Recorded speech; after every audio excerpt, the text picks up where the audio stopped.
La noche del viernes comenzó como cualquier otra en el restaurante El Palacio de Cristal. Yo era Laura Méndez, mesera de ese lugar exclusivo en el corazón de la ciudad. Llevaba 4 años trabajando allí, sirviendo a los más ricos mientras yo apenas podía pagar mi renta. Esa noche había una gala benéfica, cientos de personas con vestidos de diseñador y joyas que costaban más que mi apartamento.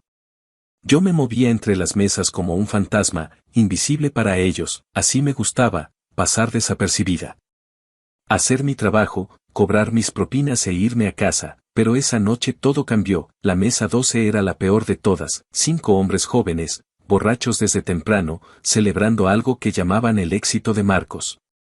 Se reían demasiado fuerte, hacían bromas crueles sobre otros invitados. El líder era Marcos Villanueva, hijo del magnate inmobiliario más poderoso de la ciudad, cabello rubio, dientes perfectos, reloj que costaba más que mi salario anual, más champán, ordenó chasqueando los dedos cuando me acerqué, como si yo fuera un perro al que se llama con silbidos. Tragué mi orgullo y serví las copas con manos firmes. Había aprendido hace mucho tiempo a no reaccionar ante la grosería. Mientras servía, Marcos tomó el teléfono de su amigo. Estaban viendo fotos de ellos mismos en fiestas, riéndose como si fueran los dueños del mundo. Laura, leyó mi etiqueta con el nombre. Bonito nombre. ¿Tienes novio, Laura? Estoy casada. Señor, respondí manteniendo la voz neutral. Sus amigos hicieron sonidos exagerados de decepción. ¿Qué suerte tiene él?, dijeron burlándose. Déjame adivinar, trabaja en construcción, tiene una camioneta vieja. No respondí, solo terminé de servir e intenté alejarme, pero Marcos se levantó, tambaleándose ligeramente. Espera, dijo con voz alta, tengo una pregunta para ti. Cuando llegues a casa esta noche, le contarás sobre nosotros, sobre cómo sirves a gente rica todo el día. ¿Te molesta ver todo esto?, señaló el salón, sabiendo que nunca lo tendrás. Mi corazón latía con fuerza en mi pecho. Que tenga una buena noche, señor, dije dándome vuelta. Oye, te estoy hablando. Su voz se volvió agresiva. Lo que pasó después lo recordaré en cámara lenta para siempre. Marcos tomó un vaso lleno de refresco de cola de la mesa. Sus amigos comenzaron a reír. Uno levantó su teléfono para grabar, y sin ninguna advertencia, volcó todo el contenido sobre mi cabeza. El líquido estaba helado, sorprendentemente frío. Me corrió por la cara, el cabello, empapando mi uniforme blanco. Los cubos de hielo golpearon mis hombros y cayeron al suelo. Las mesas cercanas se quedaron en silencio. Algunas personas jadearon, otras simplemente miraron. Yo me quedé paralizada, con el refresco goteando por mis pestañas.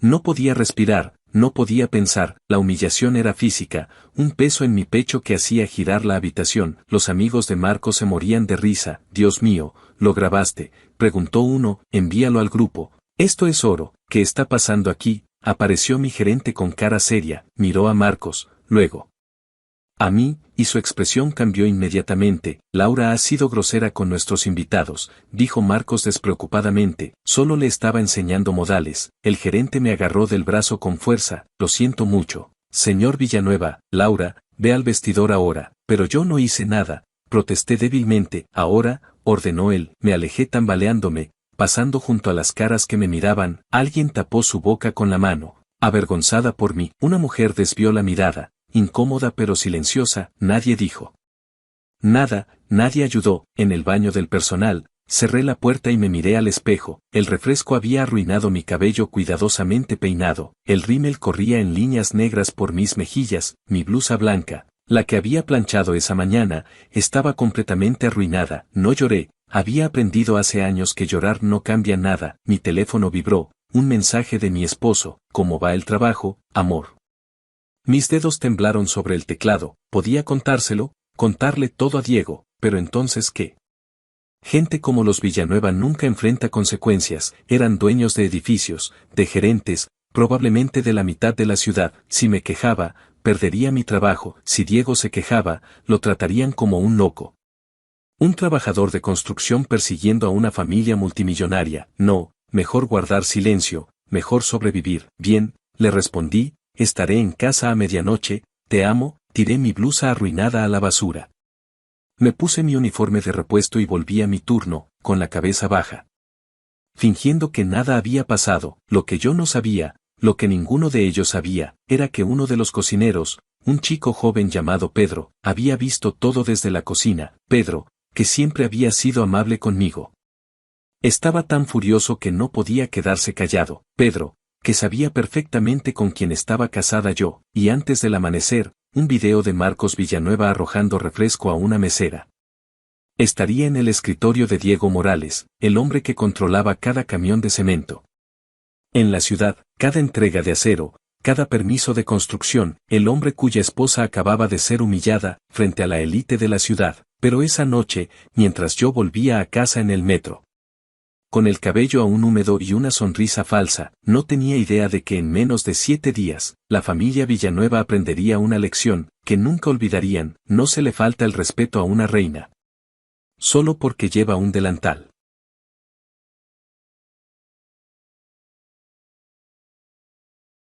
La llamada llegó a las 5:47 de la mañana. Miguel Torres había trabajado para Diego Morales durante 15 años. En ese tiempo le había dado muchas malas noticias. Pero esa mañana, mientras conducía por la ciudad antes del amanecer, con el teléfono ardiendo en su bolsillo, sus manos apretaban el volante con demasiada fuerza. El video había llegado a las 5 de la tarde, un número desconocido, sin mensaje. Solo un archivo de 23 segundos que le heló la sangre. A las 6:15 estaba llegando a la casa de Diego en las afueras de la ciudad. La que no aparecía en ningún registro, la que tenía flores en las ventanas. Y una canasta de baloncesto en la entrada. La casa que parecía pertenecer a una familia normal. María, el ama de llaves, lo dejó entrar con una mirada comprensiva. «Está desayunando», dijo en voz baja. Diego estaba sentado en la mesa de la cocina, con una camiseta blanca y los periódicos extendidos ante él. Un café humeante junto a su mano. A sus 45 años, todavía tenía el físico del trabajador que había sido. Hombros anchos, manos callosas, cabello con canas en las sienes. Parecía cualquier otro hombre que comenzaba su día. Levantó la vista cuando Miguel entró. «Miguel, son las 6 de la mañana, más vale que sea importante». Miguel dejó el teléfono sobre la mesa sin decir palabra. «Tienes que ver esto», dijo simplemente. Diego frunció el ceño pero tomó el teléfono. Miguel observó el rostro de su jefe mientras se reproducía el video. El salón del restaurante, las risas, la cara sonriente de Marcos. El vaso volcándose, la expresión congelada de Laura. El refresco derramándose sobre su cabeza. La mandíbula de Diego se apretó. Sus nudillos se pusieron blancos alrededor del teléfono. El video terminó, el silencio llenó la cocina. Solo el tic-tac del reloj en la pared. ¿Cuándo fue esto?, preguntó Diego con voz peligrosamente tranquila. Anoche, en el Palacio de Cristal, en la gala benéfica. Miguel hizo una pausa, un cocinero me lo envió. Un chico llamado Pedro, a veces trabaja con Laura. Dijo que no podía dormir después de verlo. Diego reprodujo el video una y otra vez. Su rostro no mostraba nada, pero Miguel conocía esa mirada. Esa quietud era la misma expresión que Diego tenía antes de desmantelar una operación rival años atrás. La misma cara que ponía cuando alguien cruzaba una línea de la que no había retorno. Ella no me lo dijo. Diego dejó el teléfono con cuidado. Llegó a casa, dijo que el trabajo estaba bien. Me besó de buenas noches como si nada hubiera pasado. Probablemente no quería preocuparte, dijo Miguel. Preocuparme, Diego se rió con amargura. Mi esposa es humillada en público. Y ella se preocupa por mí. Se levantó bruscamente y se acercó a la ventana. Afuera, el vecindario despertaba. Un camión de basura pasaba ruidosamente. Alguien paseaba a su perro, la vida normal. La vida que Laura había intentado proteger guardando silencio. Quiero toda la información sobre el chico del video, dijo Diego. Todo sobre el restaurante, quién es el dueño, quién estaba allí. Quién organizó el evento. Miguel abrió su tableta. Jefe, hay más, fíjate en el fondo, alrededor del segundo 12. Diego volvió al teléfono, amplió la imagen. Y se quedó paralizado. Detrás de Marcos, apenas visible entre la multitud, había un hombre mayor con traje caro. De unos 50 años, cabello gris, postura segura. Sostenía una copa y hablaba con alguien. Ajeno a lo que su hijo hacía a 3 metros de distancia. «Es Roberto Villanueva», dijo Miguel en voz baja. Diego palideció por primera vez desde que Miguel lo conocía. Su jefe parecía genuinamente conmocionado. Roberto Villanueva, el empresario legítimo. Con quien Diego había estado trabajando durante 3 años. A través de empresas ficticias cuidadosamente construidas. El promotor inmobiliario que necesitaba los proveedores.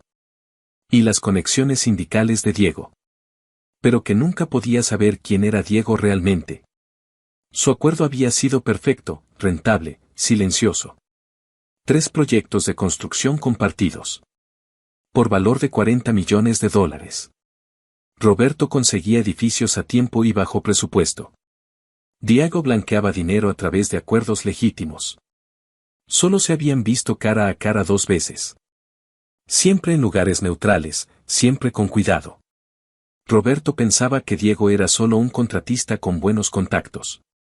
Diego tenía la intención de que siguiera siendo así. Es su hijo, la voz de Diego era apenas un susurro. Marcos Villanueva, 27 años, heredero del negocio familiar. Miguel sacó información en su tableta. Educado en universidades caras, sin ética laboral. Fiestas, problemas con alcohol encubiertos. Denuncias resueltas discretamente con dinero. El niño mimado de papá. Diego miró fijamente la imagen congelada de Roberto al fondo. Estaba allí, lo vio suceder, y no hizo nada. Miguel no dijo nada, no había nada que decir. Diego se puso de pie, sus movimientos ahora bruscos. La ira controlada sustituyendo al shock. Caminó hacia la cafetera, se sirvió una taza que no bebió. La dejó sobre la encimera, pensando, calculando. Llama a todos, dijo finalmente, reunión esta noche. Quiero información sobre todos los proyectos de Villanueva. Todos los contratos, todos los permisos. Cada dólar que deben, cada cuenta bancaria. Quiero saber dónde son vulnerables, a quién le temen. Jefe, si actuamos contra ellos, el acuerdo comercial terminará. La voz de Diego cortó como acero. No puedes humillar a mi esposa. Y luego esperar que te ayude a construir tu imperio. Miguel asintió, sabía que no había vuelta atrás. Y Laura, ¿sabe ella algo de esto? Sabe que trabajo en construcción, sabe que me va bien. No sabe nada más, la expresión de Diego se suavizó. Cree que soy un capataz sindical que ha tenido suerte. Quiero que siga siendo así. El teléfono de Diego vibró, luego el de Miguel.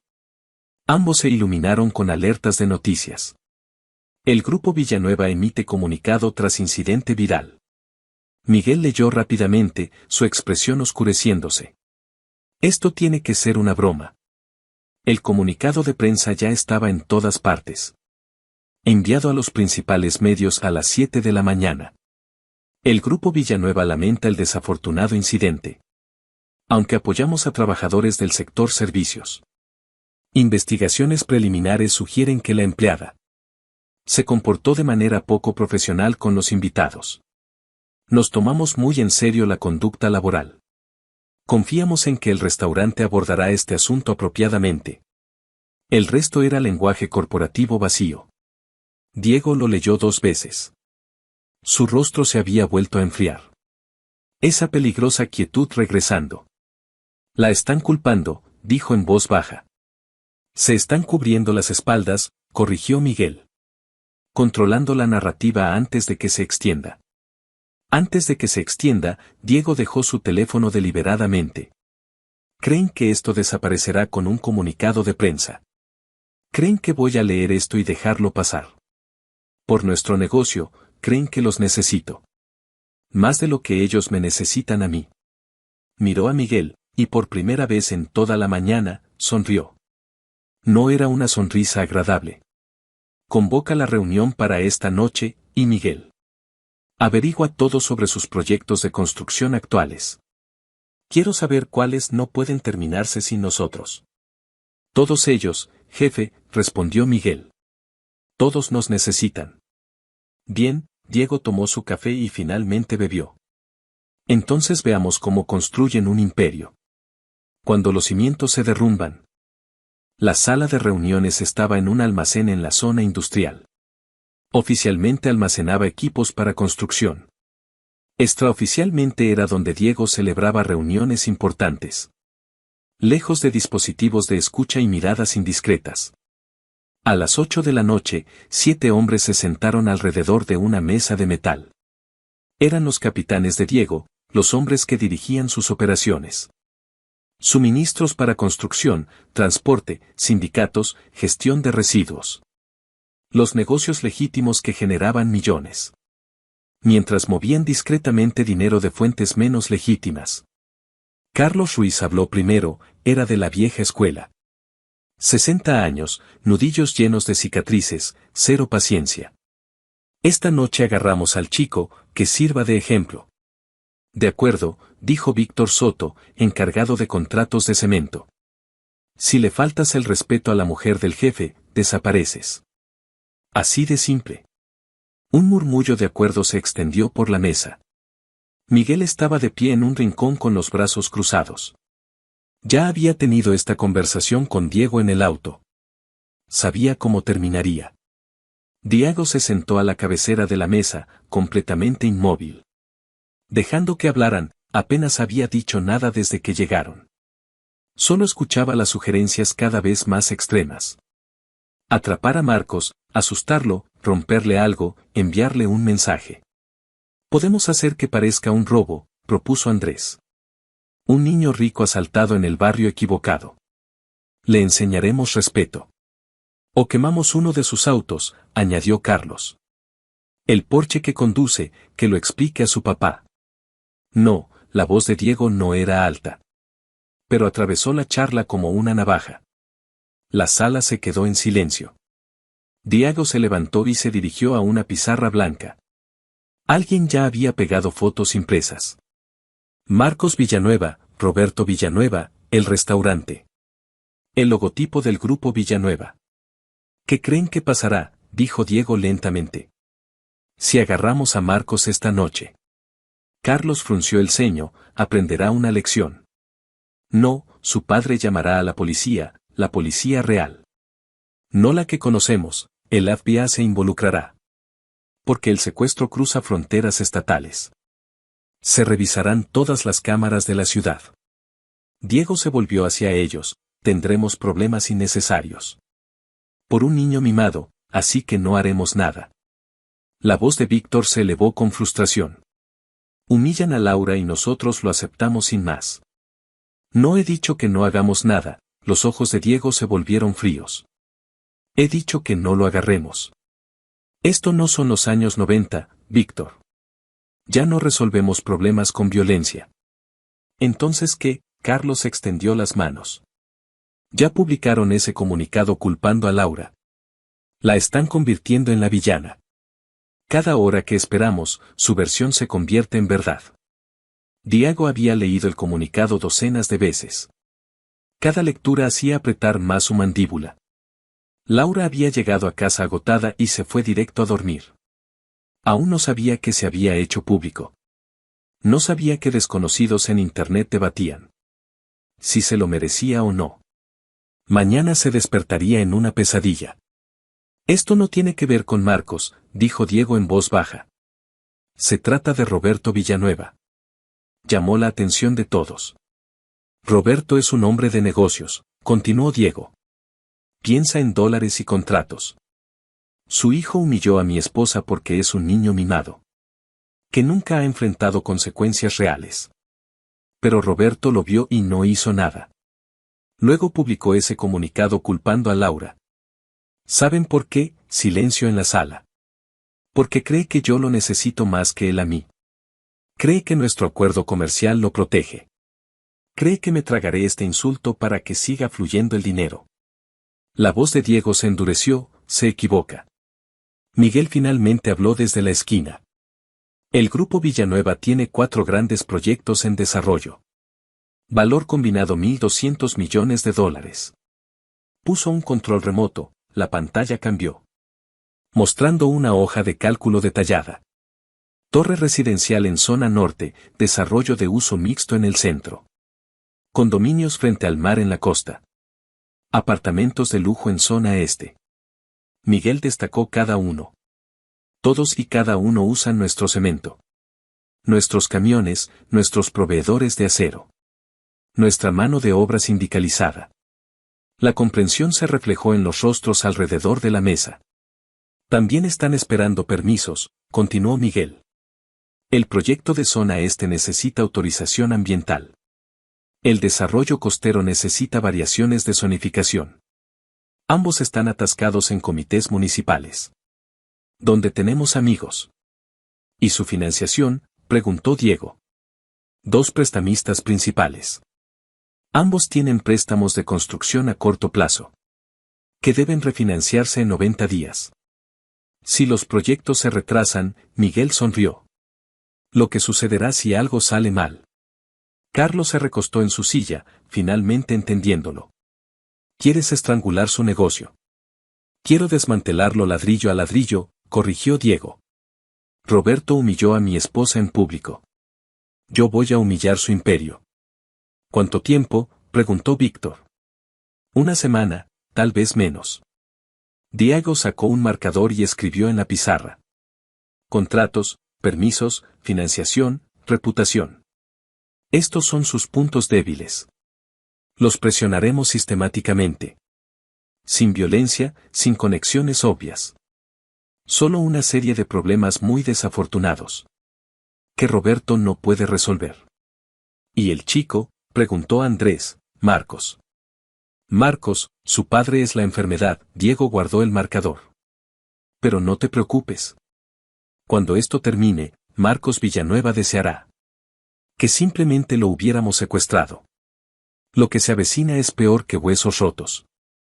El tercer día comenzó en una cafetería del centro. Víctor Soto se sentó frente a un empleado de urbanismo llamado Daniel Ortiz, un viejo amigo de la universidad que le debía un favor. Hablaron de fútbol, de sus familias, del aumento del costo de vida, de manera informal, normal, como 2 amigos poniéndose al día. Por cierto, dijo Víctor deslizando un sobre por la mesa, es para la recaudación de fondos de la escuela de mi hija.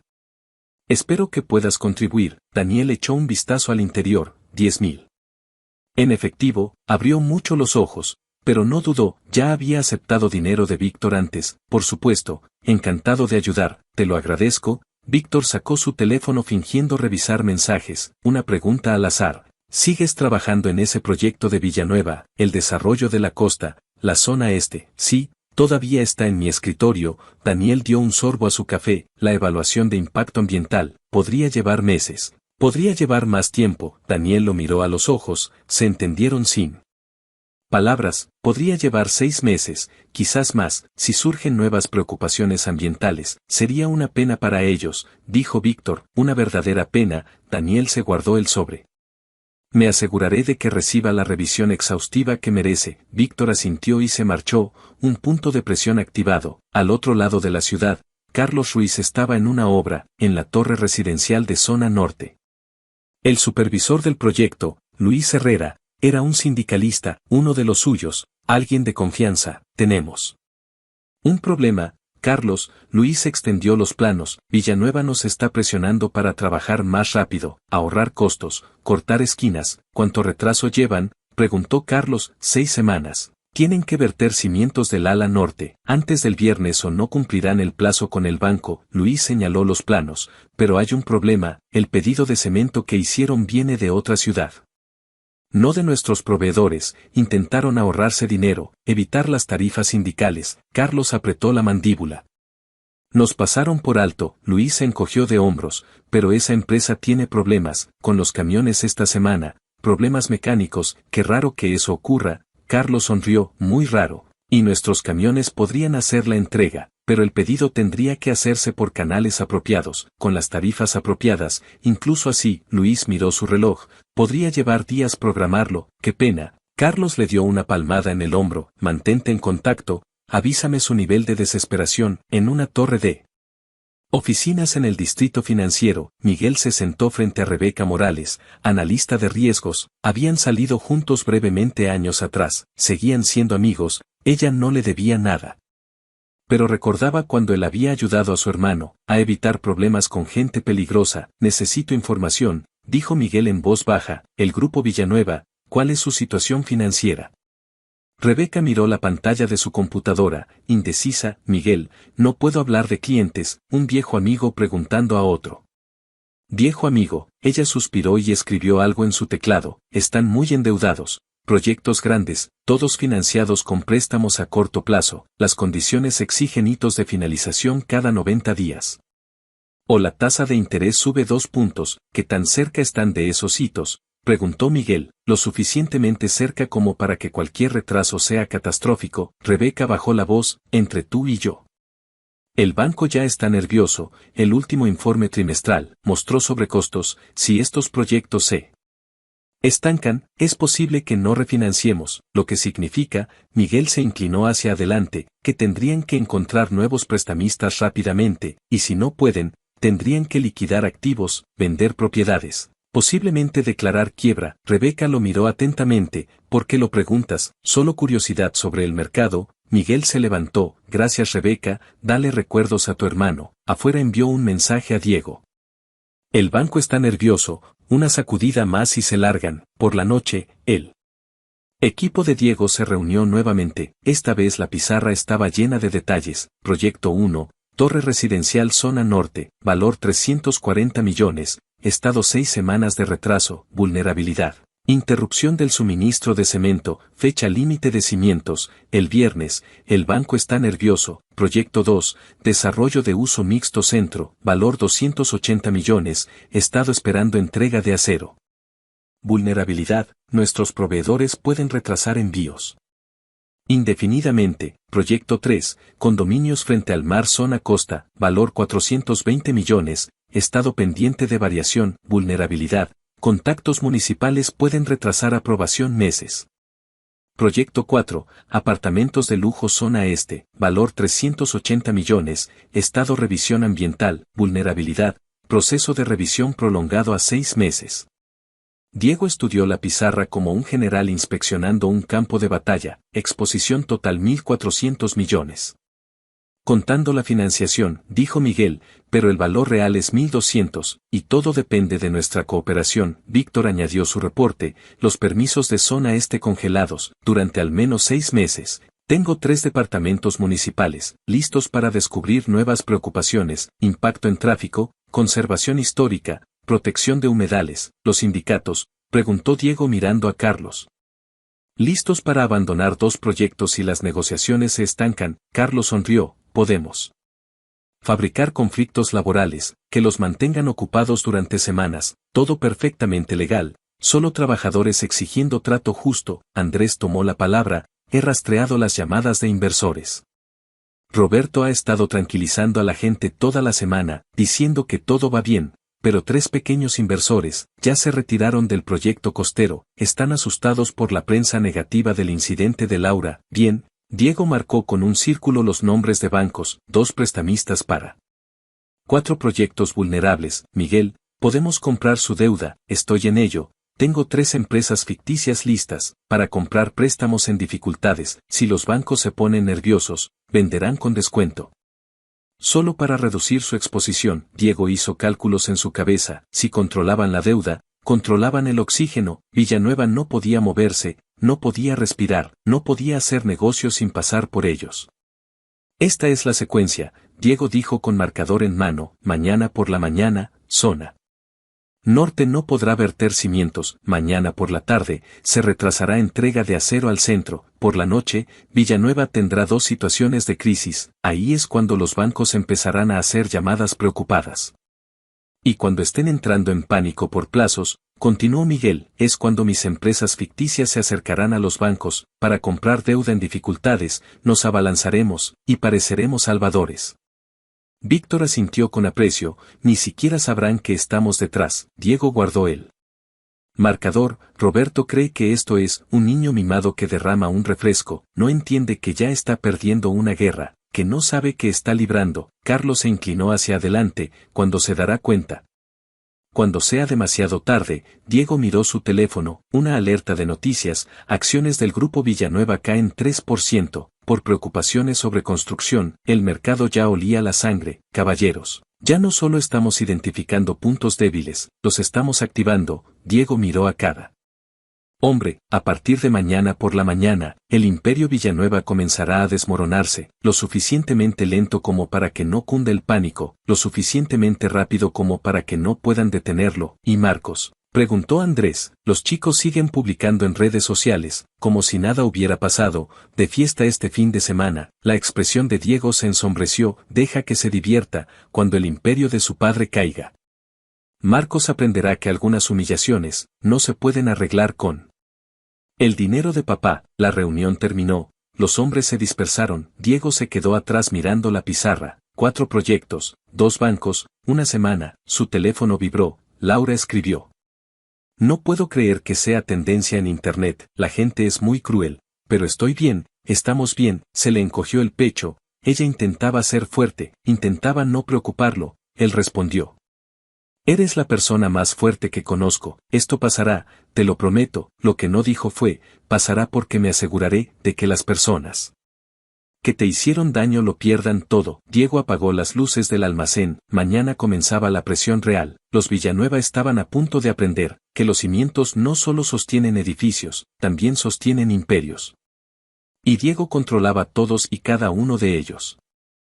La llamada llegó a las 2:47 de la madrugada. Roberto Villanueva buscó a tientas su teléfono, entrecerró los ojos para mirar la pantalla. Gerente de proyecto, Torres Zona Norte, se incorporó en la cama, su esposa gimiendo a su lado. Más vale que sea importante, Mario. Señor Villanueva, tenemos un problema. La voz era tensa, los camiones de cemento no han aparecido. El cerebro de Roberto luchaba contra la confusión del sueño. ¿Cómo que no han aparecido? Tenemos un vertido crítico, programado para las 6 de la mañana. Lo sé, señor, pero el proveedor llamó hace una hora, dice que toda su flota está parada por mantenimiento de emergencia, fallos de transmisión en varios camiones. No pueden entregar hasta la próxima semana. Roberto ya estaba completamente despierto, las alarmas sonaban. Eso es imposible, es lo que dije, pero se mantienen firmes, lo más pronto que pueden.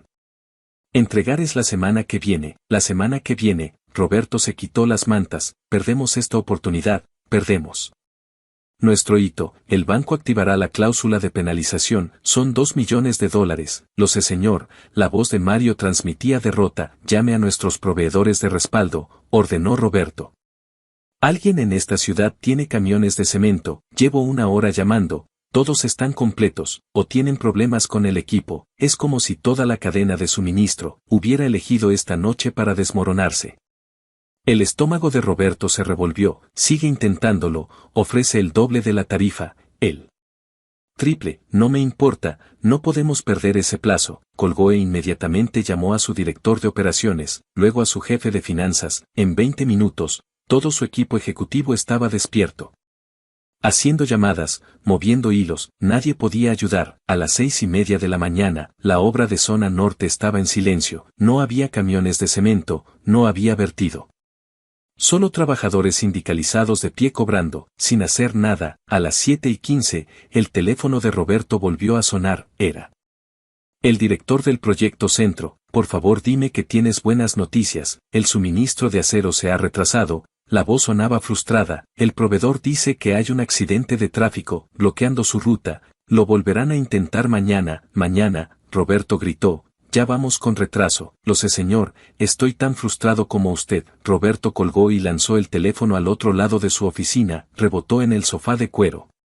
2 proyectos la misma mañana, 2 retrasos críticos. No era una coincidencia. A las 9, Roberto estaba sentado en la sede del Grupo Villanueva, una torre de cristal en el distrito financiero. Su equipo ejecutivo llenaba la sala de conferencias, cansados, confusos, cada vez más nerviosos. Hablen, exigió Roberto. ¿Qué demonios está pasando? Su directora de operaciones, Patricia Vargas, abrió una hoja de cálculo. El proveedor de cemento alega fallo mecánico en toda su flota. La entrega de acero bloqueada por misterioso incidente de tráfico. Pero aquí está lo extraño, he llamado a otros promotores, Nadie más tiene problemas, solo nosotros, dijo Roberto con rotundidad. Su director financiero, Martín Rosas, carraspeó. El momento es desafortunado, el banco llamó esta mañana. Están al tanto del retraso de zona norte, si no echamos cimientos antes del viernes, se activará la cláusula de penalización, son 2 millones, además están considerando subirnos el tipo de interés. ¿Por qué motivo? Preguntó Roberto apretando la mandíbula. Por no cumplir los plazos establecidos, está en el contrato, no. Es solo el retraso. Martín abrió su laptop. Nuestras acciones cayeron 3% ayer, después de que se hiciera viral el incidente de la mesera. Los inversores están nerviosos. El banco pregunta si estamos teniendo problemas operativos generales. El incidente de la mesera, Laura Méndez. Roberto esperaba que su comunicado contuviera esa situación, en cambio había explotado. Artículos sobre desigualdad, indignación en redes sociales, la cara de su hijo en todas las páginas de cotilleos, y ahora. Esto, consígueme nuevos proveedores, dijo Roberto, no me importa lo que cueste, lo estamos intentando, dijo Patricia, pero todos los contratistas que hemos contactado, están ocupados o dudan o nos dan presupuestos que triplican las tarifas normales, con plazos de entrega que no ayudan, es como si alguien hubiera envenenado el pozo. Roberto se acercó a la ventana, 40 pisos más abajo, la ciudad bullía. Con grúas de construcción y tráfico, su ciudad, su imperio, alguien estaba haciendo esto, alguien con suficiente influencia como para interrumpir cadenas de suministro, suficiente poder como para coordinar ataques a múltiples proyectos, simultáneamente, pero quien, al mediodía, Marcos Villanueva estaba en la playa. Con una bebida en la mano, riendo con sus amigos. Tío, vuelves a hacer tendencia, dijo su amigo Andrés, mientras se desplazaba por su teléfono. La gente sigue hablando de lo de la mesera. Marcos puso los ojos en blanco. Era una broma, la gente tiene que relajarse, el comunicado de tu padre no ayudó, no empeoró, papá sabe lo que hace. Marcos hizo un gesto. Para la semana que viene nadie recordará su nombre. Su teléfono vibró, papá llamaba de nuevo. Marcos rechazó la llamada. Ya había escuchado una charla esa mañana, sobre reputación familiar y ser más cuidadoso, no necesitaba otra. ¿Todo bien?, preguntó Andrés. Bien, solo papá estresado por cosas del trabajo. Marcos pidió otra bebida. Nada de qué preocuparme. Lo que no sabía, lo que su padre intentaba decirle, era que las acciones del grupo Villanueva habían caído otro 2%, que 2 importantes inversores solicitaban llamadas de emergencia, que empezaban a circular rumores sobre inestabilidad operativa. El imperio no solo estaba estresado, estaba mostrando grietas. A las 4 de la tarde, Roberto había hecho 17 llamadas, todos los proveedores le daban la misma explicación: problemas con equipos, conflictos de programación.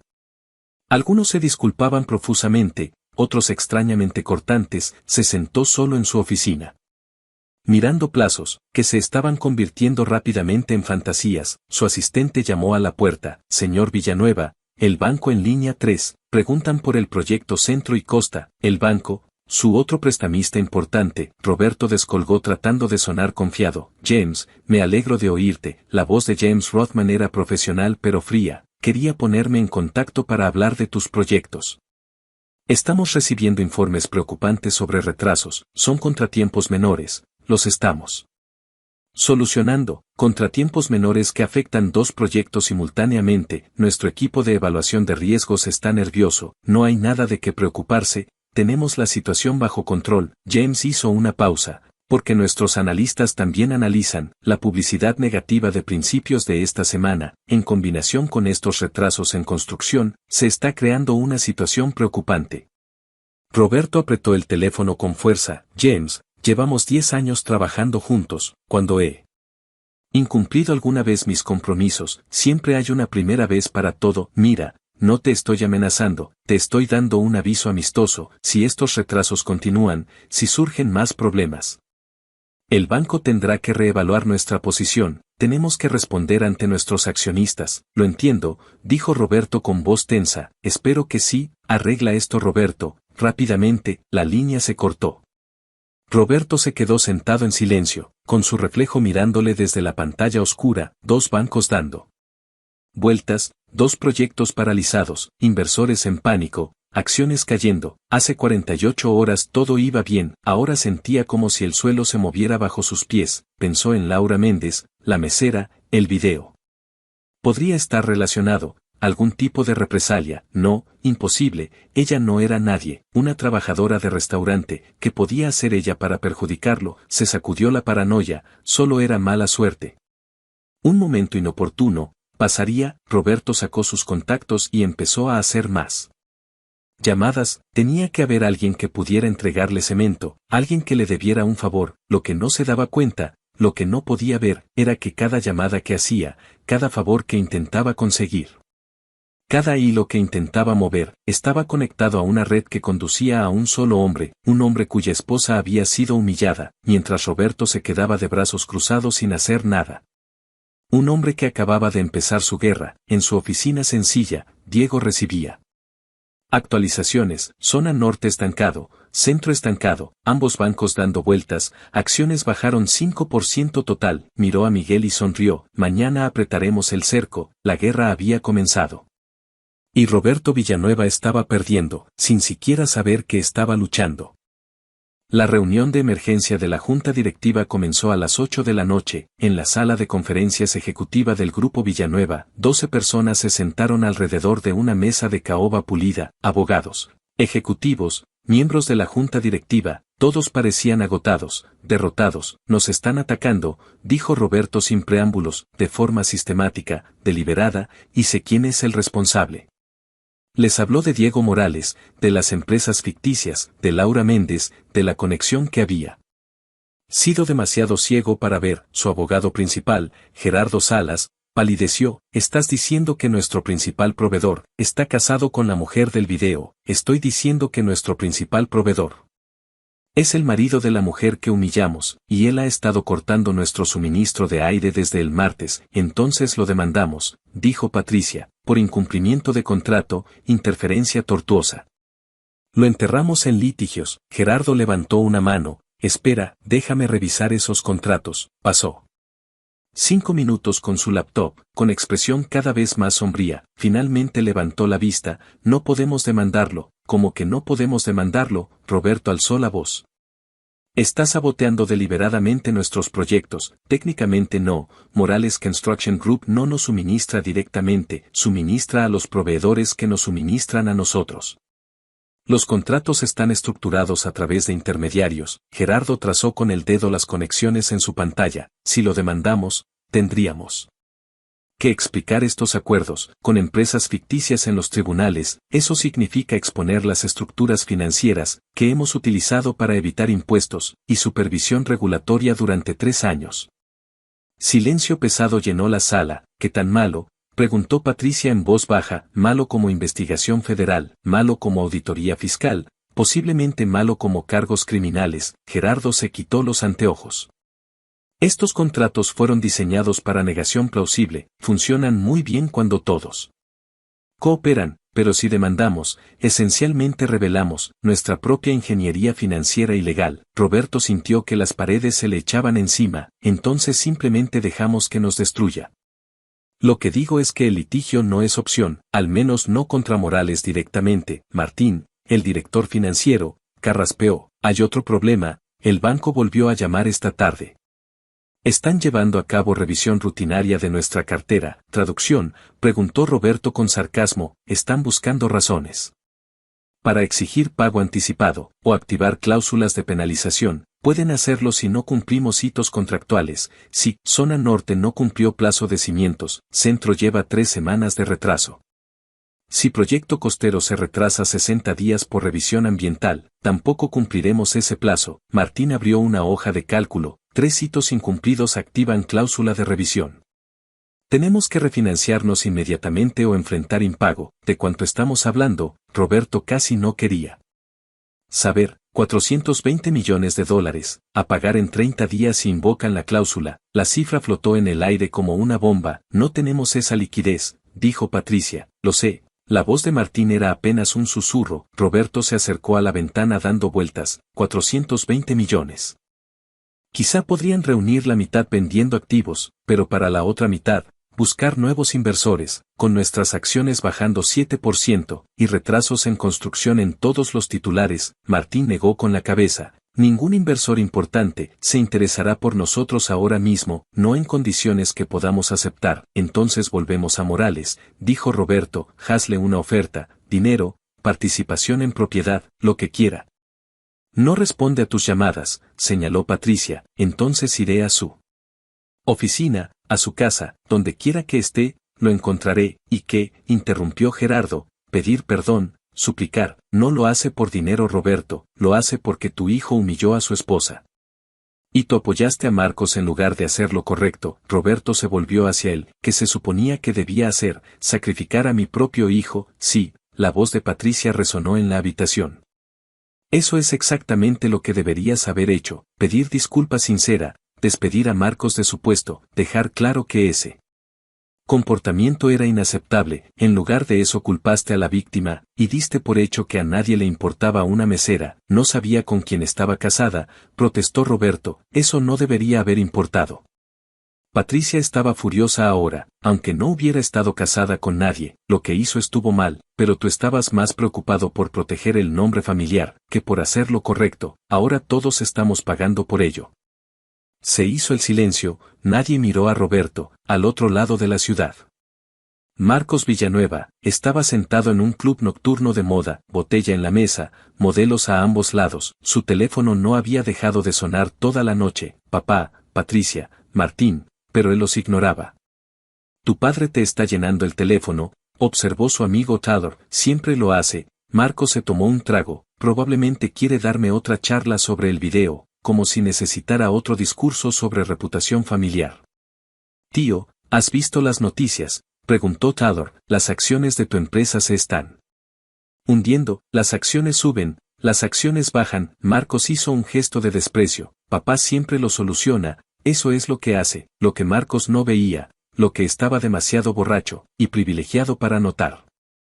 Era que su padre estaba al borde de un precipicio financiero, que 4 grandes proyectos se estaban paralizando, que los bancos estaban al acecho, que el imperio familiar atravesaba la primera crisis real de su historia. Todo porque a Marcos le había parecido divertido echar refresco a una mesera. De vuelta en la sala de conferencias, el teléfono de Roberto vibró, otro mensaje de texto de número desconocido, probablemente tus abogados te están diciendo que no puedes demandarme, tienen razón. Probablemente tus políticos no te devuelven las llamadas, también es cierto, construiste tu imperio sobre mis cimientos Roberto, puedo derribarlo ladrillo a ladrillo, la pregunta es, ¿cuánto quieres perder?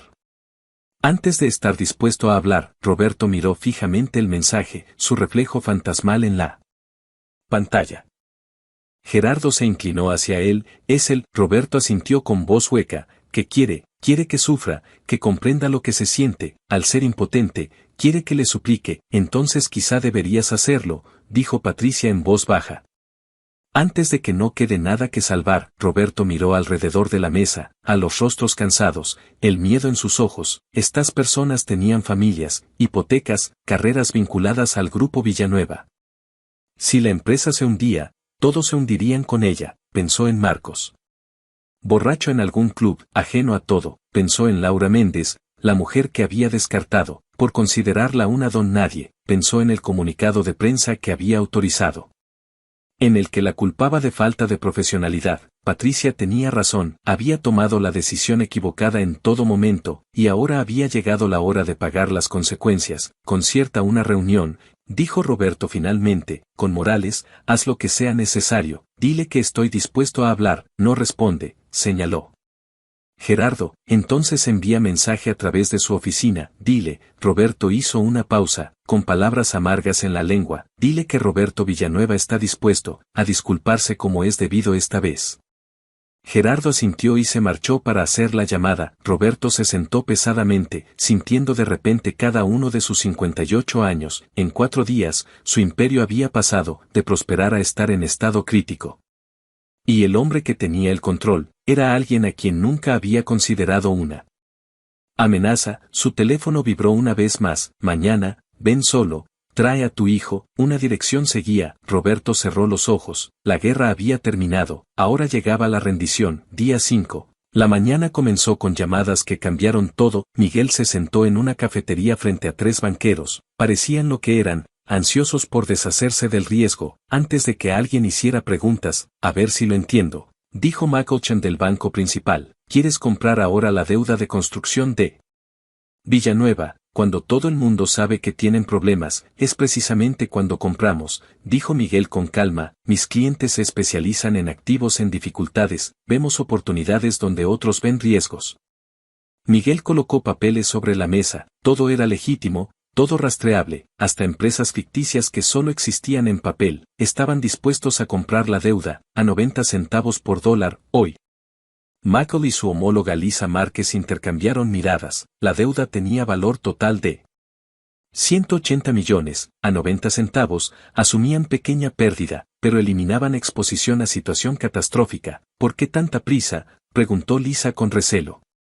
Porque en 3 meses, cuando Villanueva se estabilice, esa deuda volverá a valer su valor total. Somos pacientes. Miguel sonrió, también estamos seguros de que se recuperarán, pero necesitamos respuesta antes del mediodía. Después de eso, la oferta expira. Era mentira, Diego no creía que Villanueva se recuperara, pero estos banqueros no necesitaban saberlo. Michael miró su teléfono, probablemente enviando mensaje a su jefe, tendremos que revisarlo. No hay tiempo para revisarlo, la fecha límite es al mediodía, acepten o sigan navegando en el barco que se hunde. Miguel dejó su tarjeta, llámenme cuando decidan. A las 10:15 su teléfono empezó a sonar. El banco principal fue primero en aceptar, 90 centavos por cada dólar de deuda de zona norte, 85 millones que cambiarían de manos. El segundo banco siguió a las 10:47, la deuda de centro y parte de costa, otros 95 millones de dólares. Un banco regional más pequeño llamó a las 11:20, tan ansiosos por deshacerse de su exposición, que aceptaron 85 centavos por dólar, 48 millones más. Al mediodía, la red de empresas ficticias de Diego controlaba 228 millones de dólares de la deuda del grupo. Villanueva, aproximadamente 35% del total de su financiación pendiente para construcción. Miguel llamó a Diego desde su auto, ya está hecho, son nuestros, bien, ahora esperamos. El teléfono de Roberto sonó a las 11:15, su banquero en el banco principal, David Crawford, parecía incómodo. Roberto, quería avisarte de algo, ahora que, la voz era monótona, apenas había dormido. Esta mañana vendimos tu deuda de zona norte, a una empresa de capital privado. Roberto se enderezó bruscamente, que, es práctica habitual, los bancos venden regularmente deuda de construcción para gestionar riesgo de cartera. Quería que lo supieras porque técnicamente, tu principal prestamista ha cambiado. ¿Quiénes son?, preguntó Roberto con voz temblorosa. Sentinel Capital, son empresa privada registrada, se especializan en activos en dificultades. Nosotros no estamos en dificultades. La pausa de David lo dijo todo. Tus acciones han bajado 9%, 3 proyectos están paralizados. La prensa está haciendo preguntas. Desde nuestro punto de vista, vender esa deuda era gestión prudente del riesgo. ¿Cuánto de nuestra deuda vendisteis? Roberto casi gritó. Solo proyecto zona norte, 85 millones. A Roberto se le enfriaron las manos. ¿Quién más está vendiendo? No puedo hablar por otros bancos. David, ¿quién más?, exigió Roberto. Probablemente deberías llamar a tu otro banco. Roberto colgó y llamó inmediatamente a Lisa Márquez. Íbamos a llamarte, dijo Lisa a la defensiva. Las condiciones del mercado lo hicieron necesario. ¿Cuánto?, preguntó Roberto con voz quebrada. La deuda de centro y parte de financiación de costa, 95 millones en total. Roberto, esto no cambia nada desde punto de vista operativo. Sigues haciendo los mismos pagos con las mismas condiciones. ¿A quién? A Sentinel Capital y otras entidades. Mira, esto es completamente normal. Los bancos venden deuda todo el tiempo, no todos a la vez, no cuando un promotor está en medio de múltiples proyectos. Roberto gritaba. Ahora, estamos gestionando el riesgo, hay una diferencia. Llevo 10 años con este banco. Y esperamos seguir otros 10 más. Pero los recientes acontecimientos lo hicieron necesario. Lo siento, Roberto. No parecía sentirlo, parecía aliviada. Roberto se sentó con las manos temblorosas. En una mañana, 2 grandes bancos habían vendido su deuda a entidades misteriosas. Eso nunca ocurría a menos que alguien la comprara. Alguien que quisiera aprovecharla. Su teléfono vibró, era Martín. Dime que lo has oído. Lo he oído, es peor de lo que crees. El Banco Regional también vendió nuestra deuda de zona este. Son 3 bancos, Roberto. 228 millones de dólares en deuda. Cambiando de manos en una mañana. ¿A quién?, preguntó Roberto, aunque ya lo sabía. A Sentinel Capital, Hudson Investment, Riverside Holdings. Todas empresas de capital privado, todas offshore. Estoy intentando investigarlas ahora, pero... La voz de Martín se quebró. Roberto, no encuentro nada. No hay antecedentes, ni registros públicos. Es como si no existieran hasta esta semana. Son empresas ficticias, dijo Roberto. Esa es mi suposición, probablemente todas controladas por la misma persona. Morales, Roberto pronunció el nombre como maldición. Casi con toda seguridad. Roberto se levantó y se acercó a la ventana. Abajo, las grúas salpicaban el horizonte. Sus proyectos, su legado. Excepto que ya no eran realmente suyos. No si Diego Morales controlaba la deuda. ¿Qué puede hacer con esa deuda?, preguntó en voz baja. Lo que quiera, puede exigir pago anticipado. Si no cumplimos objetivos. Puede exigir pago inmediato. Puede obligarnos a declararnos en quiebra. Y quedarse con nuestros activos en liquidación. Martín hizo una pausa. Roberto, en 48 horas pasó de ser proveedor a acreedor. No solo controla nuestra cadena de suministro. Controla nuestra financiación. No podemos movernos sin su permiso. Esa tarde, Roberto y Marcos llegaron a la dirección indicada. Un edificio sencillo de ladrillo en zona industrial. Este era el imperio que había derribado al grupo Villanueva. Un hombre los recibió en la puerta, Miguel Romano. Síganme, por favor. Atravesaron un almacén lleno de maquinaria. Subieron escaleras metálicas hasta una oficina simple. Y sentado detrás del escritorio. Vestido con ropa de trabajo normal. Estaba Diego Morales. No parecía intimidante, no llevaba traje caro. Solo un hombre que podría ser cualquier trabajador. Excepto por sus ojos, oscuros, inteligentes, completamente tranquilos. Siéntense, dijo Diego. Roberto y Marcos se sentaron. Miguel se quedó de pie junto a la puerta. Diego los observó durante un largo momento sin decir nada. Gracias por recibirnos, comenzó Roberto. Creo que ha habido un malentendido. No hay ningún malentendido, la voz de Diego era precisa. Su hijo le echó refresco en la cabeza a mi esposa. Usted lo vio y no dijo nada. Luego publicó comunicado culpándola a ella. Lo entiendo perfectamente. Ese comunicado fue un error, intentábamos controlar la situación. Usted intentaba hacerla culpable, corrigió Diego. Hacer que desapareciera como si ella no importara. Se inclinó ligeramente hacia adelante. ¿Sabe lo que hizo Laura esa noche después de que su hijo la humillara? Vino a casa y me dijo que el trabajo iba bien. Mintió para protegerme. Roberto no dijo nada. Lleva 4 años trabajando en ese hotel. Nunca ha faltado a un turno, nunca se ha quejado. Está orgullosa de lo que hace. Y su hijo la trató como basura para entretenerse. Marcos recuperó la voz, estaba borracho, no pensaba. Siempre estás borracho, siempre sin pensar. Los ojos de Diego se posaron en Marcos. Conozco las multas por conducir ebrio. Las denuncias por acoso, los acuerdos extrajudiciales.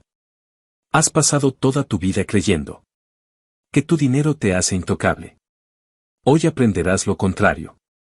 Señor Morales, Roberto intervino. Queremos arreglar esto, lo que necesites. Compensación, disculpa pública. No necesito nada de ti, Diego se levantó. En 4 días he llevado tu imperio al borde del colapso. Tus acciones han bajado 9%. Tus proyectos están paralizados. Tu banco me vendió tu deuda. Se volvió hacia ellos. Ahora mismo poseo 35% de tu oxígeno financiero. Podría seguir, requerir pago anticipado de tus préstamos. Activar cláusulas de incumplimiento. Ver cómo te declaras en quiebra. Y luego comprar tus activos en liquidación. Por centavos de dólar. La expresión de Diego no cambió, pero eso no es lo que quiero. ¿Qué es lo que quieres?, preguntó Roberto en voz baja. Quiero que entendáis algo. Diego volvió a su escritorio y se sentó. Vosotros construís torres, apartamentos de lujo. Lugares donde viven los ricos. Pero no los construís vosotros. Lo hacemos hombres como yo. Nosotros vertemos el hormigón, colocamos el acero. Sin nosotros no tienes más que planos y reuniones. Has olvidado que las personas que realmente construyen tu imperio son importantes. Así que te lo he recordado. Roberto asintió lentamente. Has dejado claro tu punto. Lo entendemos. Bien, entonces estas son mis condiciones. Diego sacó una sola hoja de papel. La deslizó por el escritorio sin negociación. Roberto la leyó y palideció. Marcos se inclinó para mirar. Primero, dijo Diego, disculpa pública televisada. De ambos a Laura reconociendo lo que pasó. Asumiendo toda la responsabilidad, sin condiciones. De acuerdo, dijo Roberto inmediatamente. Segundo, 50 millones de dólares donados. Al Fondo de Ayuda a Trabajadores de Hospitalidad. Una organización que apoya a trabajadores que sufren abusos. La donación se hará antes de la rueda de prensa. Roberto apretó la mandíbula pero asintió, hecho. Tercero, 15% de acciones. De tu torre zona norte transferidas a una de mis entidades. Acciones sin derecho a voto. Pero quiero parte de lo que te ayudé a construir. Eso vale, Marcos comenzó. 80 millones de dólares, Diego terminó, lo sé. Considéralo el pago por el imperio que te dejé conservar. Roberto cerró los ojos, 80 millones más 50.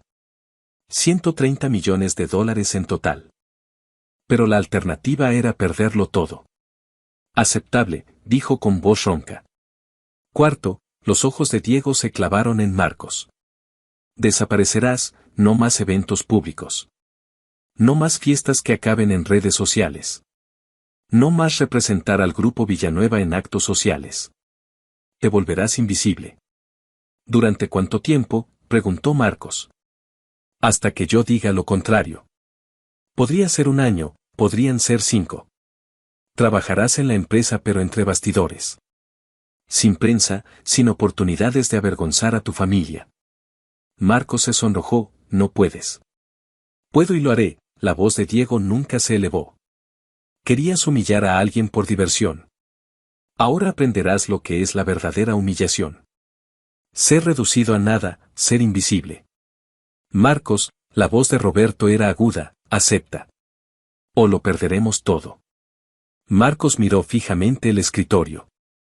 Finalmente, apenas audible, está bien. Diego sacó 4 copias de un contrato. Esto formaliza todo, fírmenlas. Roberto tomó un bolígrafo con mano temblorosa. Firmó las 4 copias, Marcos lo siguió. Con firma airada y entrecortada. La conferencia de prensa está programada para mañana.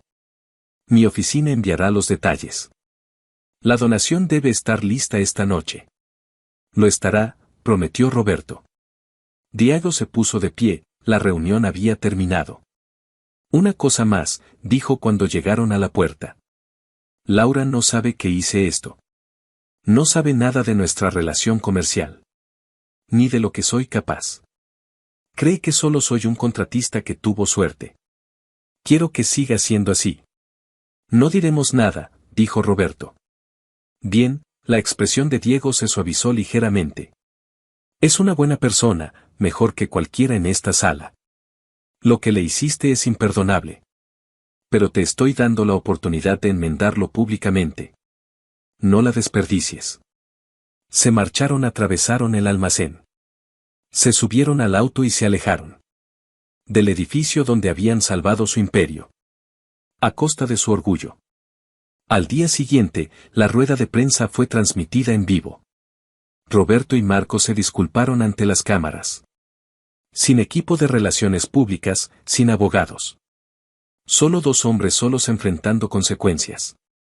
Laura la vio desde su apartamento con lágrimas en los ojos. Diego a su lado, tomando su mano. No puedo creerlo, susurró ella. Realmente se disculparon. Todo el mundo enfrenta consecuencias tarde o temprano, dijo Diego. A veces solo lleva más tiempo. En los días siguientes, todo volvió a la normalidad. Los camiones de cemento llegaron, el acero fue entregado.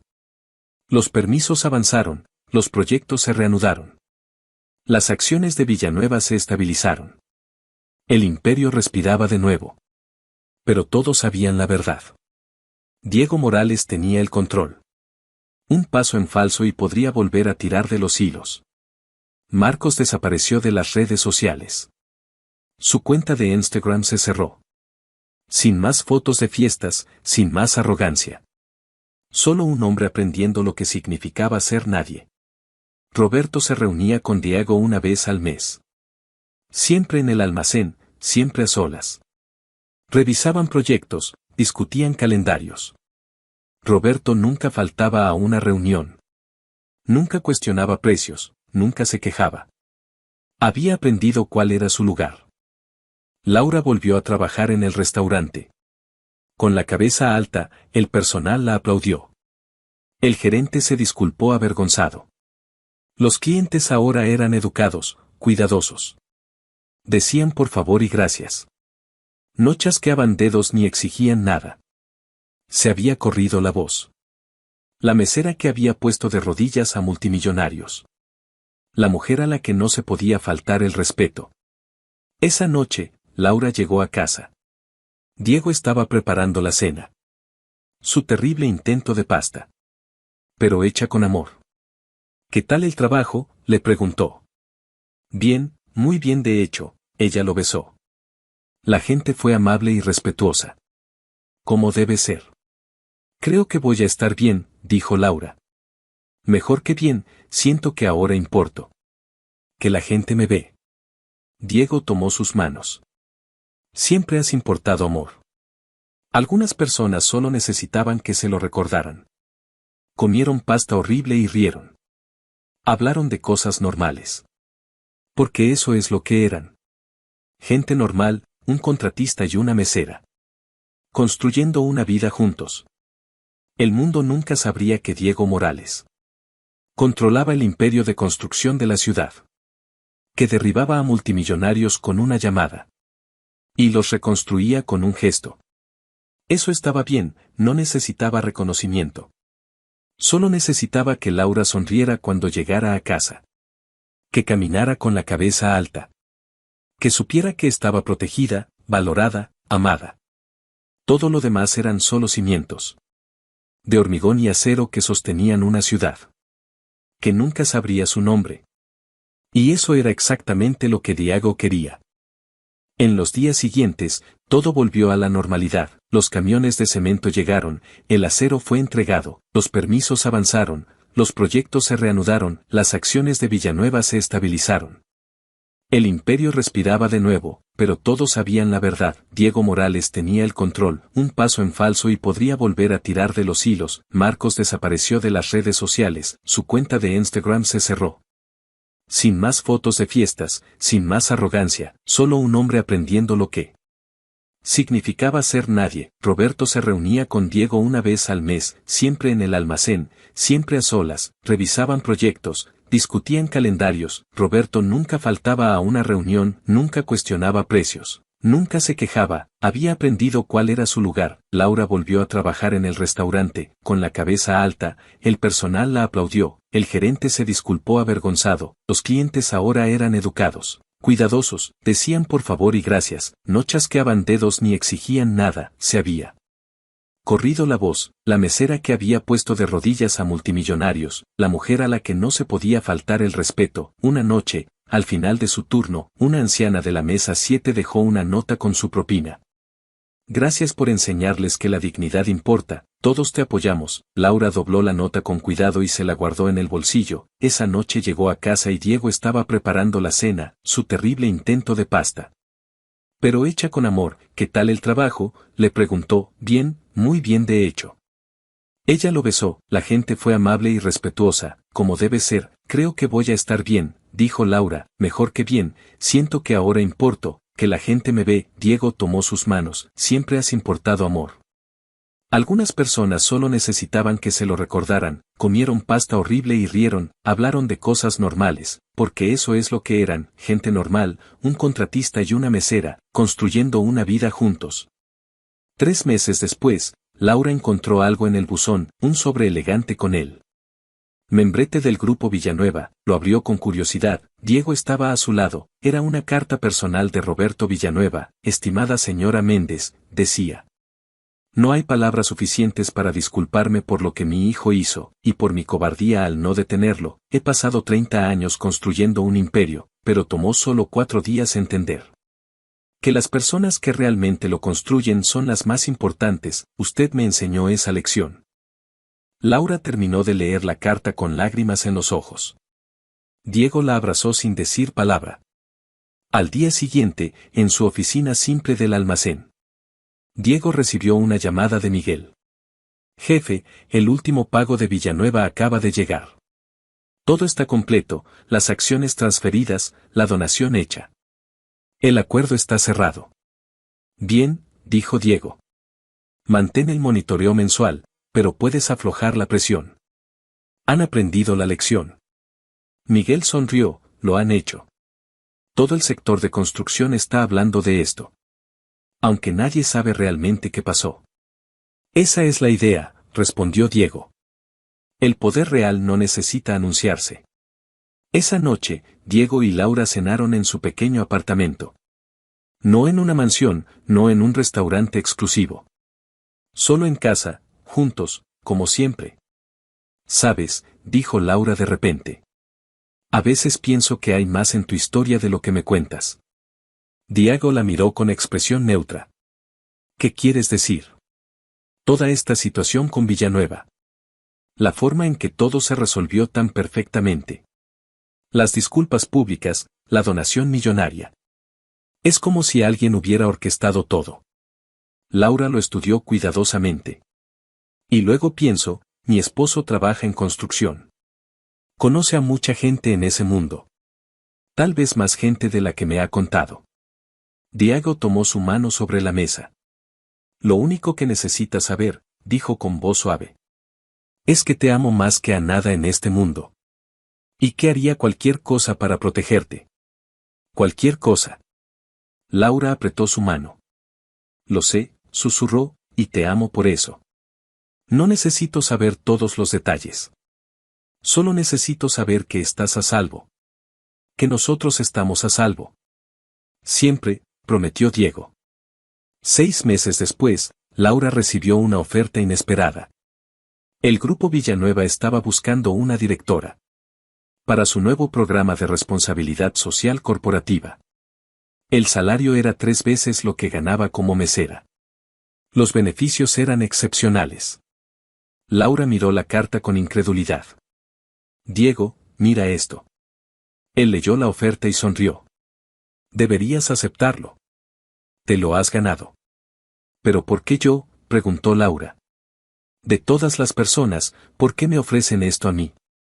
Porque entienden el valor de tener a alguien que realmente conoce lo que significa trabajar duro.